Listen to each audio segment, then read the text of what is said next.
Sunil teach Nepal YouTube च्यानललाई सबैभन्दा पहिला सब्स्क्राइब गर्नुहोस्। त्यसपश्चात हरेक भिडियोको ताजा नोटिफिकेसन प्राप्त गर्नको लागि तपाईहरूले बेल आइकन सँगसँगै अल भन्ने अप्सनमा पनि गएर क्लिक गर्न नभुल्नुहोला। नमस्कार एवं हार्दिक स्वागत छ तपाईलाई सुनिल टीच नेपाल युट्युब च्यानलमा। आजको नयाँ भिडियो तपाईहरुको लागि एकदमै महत्त्वपूर्ण भिडियो रहेको छ। आजको नयाँ भिडियो कुन टपिकमा रहेको छ भन्ने कुरा तपाईले यस भिडियोको टाइटल र यस भिडियोको थम्बनेल हेरेर पनि थाहा पाइसक्नु भएको छ। आजको नयाँ भिडियोमा चाहिँ म तपाईहरुसँग तपाईहरुले भर्न लागेको ईडीबी को लागि तपाईले आफ्नो फोटो चाहिँ कसरी रेडी गर्ने र कस्तो खालको फोटो रेडी गर्ने भन्ने कुरा चाहिँ सिकाउन गइरहेको छु। धेरैजनाले चाहिँ आफ्नो ईडीबी फर्म भर्दा चाहिँ अरु सबै कुरा चाहिँ राइट भर्नुहुन्छ, तर चाहिँ त्यो फोटोले गर्दा चाहिँ उहाँहरुको ईडीबी चाहिँ रिजेक्ट हुन्छ। उहाँहरुलाई चाहिँ ईडीबी लटरी चाहिँ पर्दैन। मेनली चाहिँ ईडीबीमा हेर्ने भनेको चाहिँ तपाईको अरु इन्फर्मेसन भन्दा पनि तपाईको चाहिँ फोटो हो। फर्स्ट चाहिँ तपाईको फोटो हेर्छ। फोटो नै तपाईको ईडीबीले भने अनुसार छैन भनेपछि तपाईको चाहिँ ईडीबी चाहिँ रिजेक्सन हुन्छ। तपाईलाई चाहिँ ईडीबी लटरी चाहिँ पर्दैन साथीहरु। त्यसकारण तपाईले यस भिडियोलाई स्किप नगरिकन सुरुदेखि अन्तिम सम्म हेर्नु होला र तपाईले सजिलै चाहिँ एकदमै राम्रो तरिकाले चाहिँ सजिलो तरिकाले तपाईको ईडीबी फर्मको लागि चाहिँ फोटो तयार गर्न सक्नुहुनेछ। र यति बेला म तपाईलाई ढिलो नगरिकन आजको भिडियोको विषयवस्तुतर्फ नै लान चाहन्छु। सबैभन्दा पहिला चाहिँ तपाईले एउटा ब्राउजर खोल्नु होला। तपाईको जुनसुकै ब्राउजर, तपाईको फेभरेट ब्राउजर। म चाहिँ यति बेला गुगलको क्रोम ब्राउजर चाहिँ यहाँनिर ओपन गर्छु। तपाईले यहाँनिर गुगलको क्रोम ब्राउजर ओपन गरे पश्चात चाहिँ यहाँनिर तपाईले सर्च अर टाइप वेब एड्रेसमा चाहिँ तपाईले एउटा टाइप गर्नु होला, ईडीबी भनेर चाहिँ लेख्नु होला। ईडीबी भनेर चाहिँ तपाईले टाइप गरिसके पश्चात चाहिँ यहाँनिर फर्स्टमै आउँछ ईडीबी को चाहिँ फर्स्ट अफिसियल वेबसाइट। यहाँनिर यसमा चाहिँ तपाईले क्लिक गर्नु होला। जब तपाईले यसमा क्लिक गर्नुहुन्छ त्यसपश्चात चाहिँ यहाँनिर एउटा सिम्पली चाहिँ यसलाई चाहिँ यहाँनिर यस्तो इन्टरफेस खुल्छ। तपाईले यसलाई चाहिँ स्क्रोल अप गर्नु होला र स्क्रोल अप गरिसके पश्चात चाहिँ यहाँनिर थुप्रै अप्सनहरु हुन्छ। तपाईले सिम्पली चाहिँ यहाँनिर तपाईलाई चाहिने भनेको अप्सन भनेको यहाँनिर चाहिँ फोटो इन्स्ट्रक्सन्स भन्ने छ। यहाँनिर चाहिँ तलपट्टि फोटो एक्जाम्पल भन्नेमा चाहिँ क्लिक गर्नु होला। जब तपाईले यहाँनिर फोटो एक्जाम्पल भन्नेमा क्लिक गर्नुहुन्छ त्यसपश्चात चाहिँ यो सजिलै यहाँनिरबाट अर्को इन्टरफेस चाहिँ खुल्छ। अब तपाईले यहाँनिर हेर्न सक्नुहुन्छ एसेटेबल भिजा फोटोज भनेको छ। यहाँनिर देख्न सक्नुहुन्छ यस्तो खालको फोटोहरु चाहिँ तपाईको चाहिन्छ।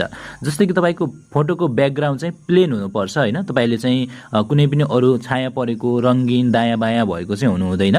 तपाईको चाहिँ यस्तो खालको चाहिँ हुनुपर्छ। यहाँनिर हेर्न सक्नुहुन्छ तपाईको चाहिँ प्लेन ब्याकग्राउन्ड यानी कि व्हाइट ब्याकग्राउन्ड हुँदा झन् राम्रो र तर पनि तपाईको प्लेन ब्याकग्राउन्ड हुनु पर्यो। जस्तै तपाईको फोटोहरु पछाडी चाहिँ कुनै चाहिँ ठाउँको फोटो हुनु भएन, कुनै अन्यन्त्र चीजको चाहिँ फोटो हुनु भएन। पछाडी ब्याकग्राउन्डमा चाहिँ तपाईको क्लियरली चाहिँ फोटो चाहिँ हुनु पर्यो। र अब चाहिँ यहाँनिर स्क्रोल अप गर्नुलाई यहाँनिर तलपट्टि चाहिँ जस्तै यस्तो खालको फोटोहरु चाहिँ मान्ने हुने छैन। यहाँनिर हेर्न सक्नुहुन्छ क्रस गरेको छ यी फोटोहरु। यिनी फोटोहरु चाहिँ मान्ने हुँदैन। र सिम्पली चाहिँ तपाईले अब आफ्नो फोटो तयार गर्नको लागि चाहिँ यहाँनिर स्क्रोल अप गर्दै गइसके पश्चात चाहिँ यहाँनिर अलरेडी अब फोटो भन्नेमा चाहिँ यहाँनिर तपाईको युज आवर फोटो टुल भन्नेको छ हैन। यसले चाहिँ यहाँनिर एउटा साइज क्रप गर्छ तपाईको हैन। तपाईले सबैभन्दा पहिले चाहिँ तपाईको ब्याकग्राउन्डमा चाहिँ व्हाइट भएको ठाउँमा गएर चाहिँ तपाईको मोबाइल फोनले छाया नआउने तरिकाले चाहिँ तपाईको फोटो खिच्नु होला, जुन कि मैले तपाईलाई माथिपट्टि देखाइसके। यति बेला चाहिँ मैले यहाँनिर एउटा फोटो अलरेडी नै खिचिसकेको छु र यहाँनिर चाहिँ सिम्पली तपाईले फोटो टुल भन्ने अप्सनमा चाहिँ क्लिक गर्नु होला। जब तपाई यहाँनिर फोटो टुल भन्ने अप्सनमा क्लिक गर्नुहुन्छ यहाँनिरबाट अर्को इन्टरफेस चाहिँ खुल्छ। यहाँनिर देख्न सक्नुहुन्छ कस्तो खालको फोटोहरु चाहिँ यहाँनिरबाट मान्ने हुन्छ भनेर चाहिँ यहाँनिर टिक लगाइदिएको छ। यहाँनिर देख्न सक्नुहुन्छ 4 वटा फोटो। यस्तो खालको चाहिँ तपाईको फोटो हुनुपर्छ। अब सिम्पली चाहिँ तपाईले यहाँनिर चुज फोटोजमा चाहिँ यहाँनिर गएर क्लिक गर्नु होला। जब तपाईले यहाँनिर चुज फोटोमा क्लिक गर्नुहुन्छ त्यसपश्चात चाहिँ तपाईले चाहिँ जुन फोटो खिचेर राख्नु भएको छ तपाईको मोबाइल फोनमा त्यस फोटोलाई चाहिँ सजिलै यहाँनिरबाट सिलेक्ट गर्नु होला। यति बेला चाहिँ म यहाँनिर त्यस फोटोलाई चाहिँ सिलेक्ट गर्छु।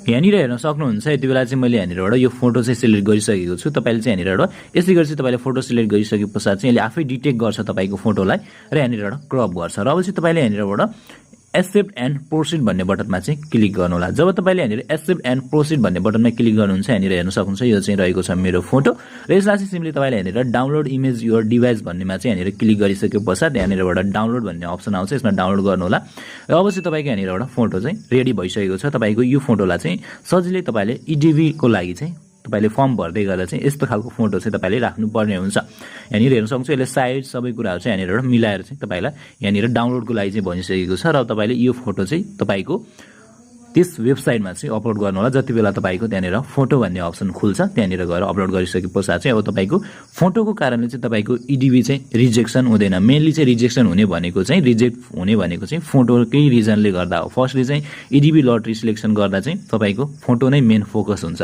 त्यसकारण चाहिँ तपाईँलाई यो मैले ट्रिक सिकाएको साथीहरू, यो ट्रिक चाहिँ तपाईँलाई कस्तो लाग्यो, यो ट्रिक तपाईँलाई मन पर्यो, यो भिडियो तपाईँलाई मन पर्यो भने यस भिडियोलाई लाइक शेयर एन्ड कमेन्ट गर्न नभुल्नुहोला भन्दै तपाईँसम्म छ नेक्स्ट अनि बेस्ट भिडियोमा भेट्ने बाचा गर्दै अहिलेलाई भने Sunil teach Nepal YouTube channel सँगसँगै म सुनिल कुमार केसी पनि ओझेल पर्छु। हवस् त नमस्कार, तपाईँको बाँकी पल शुभ रहोस्। जय नेपाल।